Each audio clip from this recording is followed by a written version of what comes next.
जय हिंद। नमस्कार दोस्तों, आप सभी का एक बार फिर स्वागत है। जागो पेंशनर्स भाइयों, जागो, समय रहते जागो वरना पेंशन से वंचित। फाइनेंस एक्ट 2025 और 8वें वेतन आयोग की टर्म्स ऑफ रेफरेंस का जोल समझो, खेल होने वाला है। 8वें वेतन आयोग की टर्म्स ऑफ रेफरेंस में बिल्कुल क्लियर लिख दिया गया है, to review the DCRG and pensions of employees not borne on the national pension system including unified pension scheme. देखिए, NPS पेंशनर्स और UPS पेंशनर्स के साथ में सरकार ने हमदर्दी दिखाई है, लेकिन जो ओल्ड पेंशन स्कीम ले रहे हैं ज़्यादातर armed forces, army, air force, navy के जवान और पेंशनर्स है, उनके लिए सरकार ने टर्म्स ऑफ रेफरेंस में स्पेशल प्रोविजन कर दिया कि DCRJ के साथ साथ में पेंशन है उसको रिव्यू करना है और रिकमेंडेशन देना है, keeping in view para F3 below. एक पैराग्राफ में बड़ी बात लिखी गई है। पैरा F3 समझे, ये F है और इसका 3 नंबर समझे, the unfunded cost of non contributory pension schemes. देखिए, ओल्ड पेंशन स्कीम एक नॉन कंट्रीब्यूटरी पेंशन स्कीम है और जो है अनफंडेड कॉस्ट है। तो इसको पैराग्राफ को ध्यान में रखते हुए ही पेंशन के ऊपर जो रिव्यू होना है 8वें वेतन आयोग में, इसी पॉइंट ने पेंशनर्स की चिंताओं को बढ़ा दिया है और पेंशनर्स संगठनों ने सरकार को पत्र भी भेज दिए हैं। अब देखिए, जब IPS अधिकारी सरकार को इस बात को लेकर लिख दें, इसका मतलब मुद्दा और मामला गंभीर है और सोचने की जरूरत है। समय रहते मांग उठाने की जरूरत है। यदि समय रहते पेंशनर्स नहीं जागे तो 8वें वेतन आयोग में पेंशनर्स के साथ में बड़ा खेल हो जाएगा। यहाँ पे जो IPS का संगठन है, उन्होंने CP ग्राम के जरिए 7 नवंबर 2025 को डायरेक्टली प्राइम मिनिस्टर ऑफिस को एक ग्रीवेंस भेज दी है और इस ग्रीवेंस में लिखा है, attest is a representation on behalf of forum of retired IPS officers which represents officers from all ranks of the IPS across 26 states. It is regarding certain concerns in the terms of reference of the 8th Central Pay Commission notified by Gazette notification dated 3rd November 25। 3 नवंबर 25 को भारत का जो राजपत्र जारी हुआ है, जिसके जरिए 8वें वेतन आयोग की टर्म्स ऑफ रेफरेंस जारी की गई है, उन टर्म्स ऑफ रेफरेंस को लेकर जो रिटायर्ड IPS ऑफिसर्स का संगठन है, उन्होंने PMO को सीधा यहाँ पे एक ग्रीवेंस भेजा है CP ग्राम के जरिए, जो अंडर प्रोसेस है। और ये ग्रीवेंस मौजूदा समय में फाइनेंशियल सर्विसेज पेंशन रिफॉर्म्स के डायरेक्टर श्री सुरजीत कार्तिकेयन के पास में जा चुकी है। अब इसके ऊपर कार्रवाई होगी और जवाब आएगा। देखिए, इस कंसर्न में यानी ग्रीवेंस में जो शिकायत की गई है टर्म्स ऑफ रेफरेंस को लेकर, उसमें क्या लिखा है, फोरिप्सो यानी forum of retired IPS officers, new Delhi में इनका ऑफिस है और इसके सेक्रेटरी है JK खन्ना, जो DG पुलिस है रिटायर्ड। और इन्होंने 7 नवंबर 2025 को representation on the terms of reference of the 8th central पे कमीशन को लेकर ये पूरा रिप्रेजेंटेशन है जो सरकार को भेजा है। देखिए, इसमें जो बातें लिखी गई है उसको हम हिंदी में कन्वर्ट करके समझ लेते हैं ताकि समझने में आसानी होगी। इस रिप्रेजेंटेशन में कहते हैं कि ये forum of retired IPS officers की ओर से एक अभ्यावेदन है जो 26 राज्यों के सभी रैंक के IPS अधिकारियों का प्रतिनिधित्व करता है।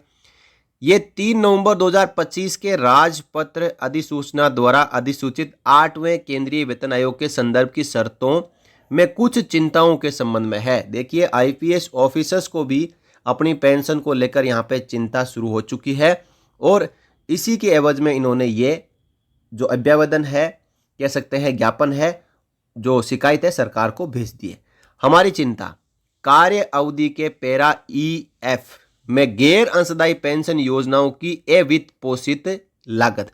जो unfunded cost of non contributory pension schemes, जिसमें ओल्ड पेंशन स्कीम शामिल आती है, 1/1/2004 के पहले के कर्मचारियों को मिलती है और आर्म्ड फोर्सेस के जवानों को मिलती है।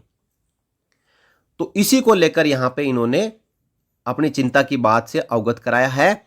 वाक्यांश के प्रयोग से उत्पन्न हुई है। जो टर्म्स ऑफ रेफरेंस 8वें वेतन आयोग की है, उसमें ये जो वाक्य है, ये सेंटेंस है, जोड़ा गया है, ये 7वें वेतन आयोग में नहीं था और इसी को लेकर यहाँ पे चिंताएं उत्पन्न हुई है, जिसमें न तो पेंशन भोगियों का उल्लेख है और न ही आयोग के दायरे में उनके अधिकारों और हितों को मान्यता दी गई है। यानी इसमें पेंशन के बारे में, पेंशनर्स के बारे में लिखा ही नहीं गया है।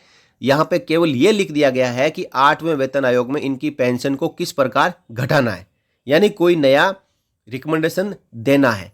इसी को लेकर यहाँ पे टर्म्स ऑफ रेफरेंस में बात लिख दी गई है और ये केवल इंडिकेट करती है ओल्ड पेंशन स्कीम को। हमारा मानना है कि ये शब्दावली अनुपयुक्त है, यानी ये जो शब्द लिखे गए हैं unfunded cost and non contributory pension schemes, ये अनुपयुक्त है, यानी उपयुक्त नहीं है, क्योंकि ये संवैधानिक और न्यायिक रूप से संरक्षित पेंशन अधिकारों को राजकोषीय देनदारियों के समान मानती है और सभी पूर्ववर्ती वेतन आयोगों में सरकार द्वारा अपनाए गए मानवीय कल्याण उन्मुख दृष्टिकोण से अलग है।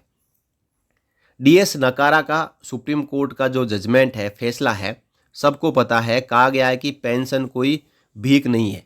पेंशन एक अर्जित इनकम है जो एक कर्मचारी अपनी 60 साल की उम्र तक सेवा करता है और उसके बाद रिटायरमेंट आने के बाद उसको लाइफ टाइम दी जाती है।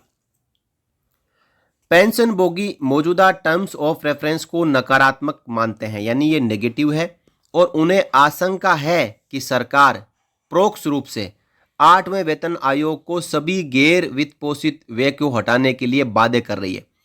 कहा है कि जो टर्म्स ऑफ रेफरेंस है 8वें वेतन आयोग की, वो नेगेटिव है, पेंशनर्स के खिलाफ है और 8वें वेतन आयोग के जरिए सरकार खुद नहीं सीधा डिक्लेयर कर सकती कि हम ओल्ड पेंशन स्कीम नहीं देंगे, लेकिन 8वें वेतन आयोग के जरिए गैर वित्त पोषित व्यय जो कि ओल्ड पेंशन स्कीम के तौर पे दिया जाता है, ये अनफंडेड कॉस्ट है, इसमें कर्मचारी कंट्रीब्यूट नहीं करते हैं। OPS के तहत जितने भी कर्मचारी और जवान है वो अपना जो प्रोविडेंट फंड जमा करते हैं रिटायरमेंट के समय पूरा ले लेते हैं और उसके बाद उनको life time old pension scheme 50% मिलती है। तो कहा गया कि ये अनफंडेड कॉस्ट है, साथ ही साथ नॉन कंट्रीब्यूटरी है। अब NPS और UPS है, इसमें एक कर्मचारी भी पैसा जमा करता है, उसके बदले उसको पेंशन दी जाती है, लेकिन old pension scheme fully unfunded है और नॉन कंट्रीब्यूटरी है।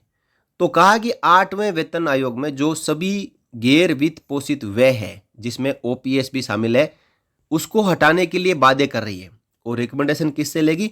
8वें वेतन आयोग की समिति से, ये मानते हुए कि उनके वेतन के एक हिस्से के रूप में योगदान से ही ऐसा वित्त पोषण हो सकता है। उस सारे खून पसीने का क्या जो हमने अपने लंबे सेवा काल के दौरान समाज और भारतीय राष्ट्र के लिए योगदान दिया है। सरकार केवल इतना ही देख रहा है कि ये अनफंडेड कॉस्ट है, यानी कर्मचारी का OPS में कोई योगदान नहीं है, केवल और केवल सरकार है जो OPS दे रही है। दूसरा, नॉन कंट्रीब्यूटरी है, तो जो हमने अपनी लाइफ है उसका कंट्रीब्यूशन देश के लिए किया है, कार्यालयों के लिए किया है, सरकारों के लिए किया है, उसका क्या हुआ? ये ध्यान देने योग्य है कि सांसदों, विधायकों, सर्वोच्च न्यायालय या उच्च न्यायालयों के न्यायाधीशों या अन्य संवैधानिक पदाधिकारियों की पेंशन के संदर्भ में ऐसी कोई शब्दावली अनफंडेड स्कीम का कभी भी उपयोग नहीं किया गया है। कहना है कि यदि आप अनफंडेड मानते हो तो नेता कौन से फंड करते हैं, मतलब नेता कौन सा अपना कंट्रीब्यूशन देते हैं ताकि उसके बदले उनको पेंशन दी जाती है। साथ ही साथ कहा गया है कि जो सर्वोच्च न्यायालय, उच्च न्यायालय के न्यायाधीश है, उनके लिए यहाँ पे कोई बात नहीं कही गई है, लेकिन केवल और केवल कर्मचारियों और अधिकारियों को दबाने की यहाँ पे 8वें वेतन आयोग में कोशिश की जा रही है। उनके लिए अनफंडेड स्कीम है, लेकिन नेताओं और न्यायाधीशों और विधायकों, सांसदों के लिए नहीं है। हालांकि उनकी पेंशन भी गैर अंशदायी है और भारत की समेकित निधि से ली जाती है। जिस प्रकार ओपीएस है वैसे ही जो सांसदों, विधायकों, सर्वोच्च न्यायालय और उस न्यायालय के न्यायाधीशों को ये पेंशन गैर अंशदायी दी जाती है। सर्वोच्च न्यायालय ने बार बार इस बात की पुष्टि की है कि पेंशन एक अर्जित अधिकार है और आस्थगित वेतन है, न कि कोई इनाम। विशेष रूप से देवकी नंदन प्रसाद बनाम बिहार राज्य और डीएस नकारा, इन 2 जजमेंट में ये बात कही गई है सर्वोच्च न्यायालय द्वारा, माननीय सुप्रीम कोर्ट द्वारा, कि पेंशन अधिकार है, कोई खैरात नहीं है।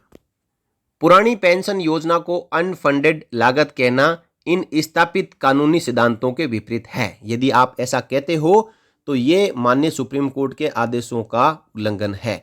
इसलिए हम अनुरोध करते हैं कि गैर अंशदायी पेंशन योजनाओं की गैर वित्त पोषित लागत वाक्यांश को हटा दिया जाए, यानी unfunded cost of non contributory pension scheme, जो एक सेंटेंस जोड़ा गया है 8वें वेतन आयोग की टर्म्स ऑफ रेफरेंस में, उसको हटा दिया जाए और केंद्र सरकार, स्वायत्त निकायों और आयोग के अंतर्गत आने वाली अन्य संस्थाओं के मौजूदा पेंशन भोगियों को स्पष्ट रूप से टर्म्स ऑफ रेफरेंस में शामिल किया जाए। पेंशनर्स को टर्म्स ऑफ रेफरेंस में शामिल नहीं किया गया है, शामिल करने की मांग यहाँ पे उठाई जा रही है। और पैरा E3 का संशोधित संस्करण इस प्रकार हो सकता है। यहाँ पे ये भी बताया गया है कि जो आप the unfunded cost of non contributory pension scheme लिखा गया है पैराग्राफ, उसकी जगह ये लिखो भारत सरकार, राज्य सरकारों के वित्त पर संभावित प्रभाव तथा केंद्र सरकार, स्वायत्त निकायों और आयोग के अंतर्गत आने वाली अन्य संस्थाओं के अंतर्गत मौजूदा पेंशन भोगियों और पारिवारिक पेंशन भोगियों से संबंधित पेंशन संबंधी देनदारियां, यानी उनकी पेंशन का रिवीजन और रिव्यू करना। ऐसा संशोधन 8वें वेतन आयोग के दायरे में सभी मौजूदा पेंशन भोगियों को उचित रूप से शामिल करने की पुष्टि करेगा तथा संवैधानिक निष्पक्षता, न्यायिक स्पष्टता और शासन की मानवीय परंपराओं को कायम रखेगा। दोस्तों, एक बड़ा जो अपना कहते हैं कि संगठन है रिटायर्ड आईपीएस का, वो अब टर्म्स ऑफ रेफरेंस के खिलाफ आ चुका है। इसका साथ देना बहुत जरूरी है। अन्य जो कर्मचारियों और पेंशनर्स के संगठन है देश भर में, वो भी सरकार को इस बात को लेकर लिख रहे हैं, मुद्दा उठा रहे हैं। तो आप और हम पीछे क्यों? आप और हम केवल इतना कर सकते हैं कि इस मुद्दे को आगे ले जाना है, इस वीडियो को आपको शेयर करना है, हर एक पेंशनर तक पहुंचाना है। कुछ लोग ये कहेंगे कि हम सरकार के ऊपर विश्वास नहीं रखते। दोस्तों, विश्वास सब पे रखना होता है। एक लोकतांत्रिक सरकार है, आपके द्वारा ही चुनी गई सरकार है, लेकिन सरकार देश को आगे बढ़ाने 2047 तक विकसित करने के नाम पर एक ऐसा जो पेंशनर्स के साथ में छोटा सा फैसला ले लेगी जो पेंशनर्स के लिए बहुत ही बड़ा हो जाएगा।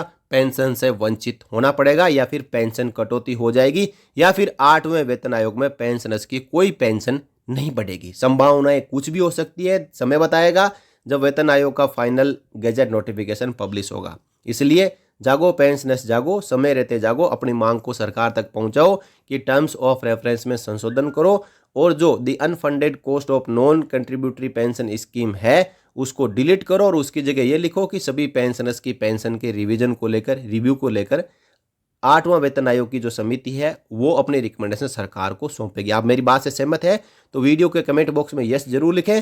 साथ ही साथ मेरी आपसे गुजारिश है इस वीडियो को आप शेयर जरूर करें। तो इस वीडियो में इतना ही, फिर मिलेंगे अगले वीडियो में आपसे जुड़ी हुई और जानकारियों के साथ। तब तक बने रहिए सैनिक समाचार इंडिया यूट्यूब चैनल के साथ। जय हिंद, जय भारत, वंदे मातरम।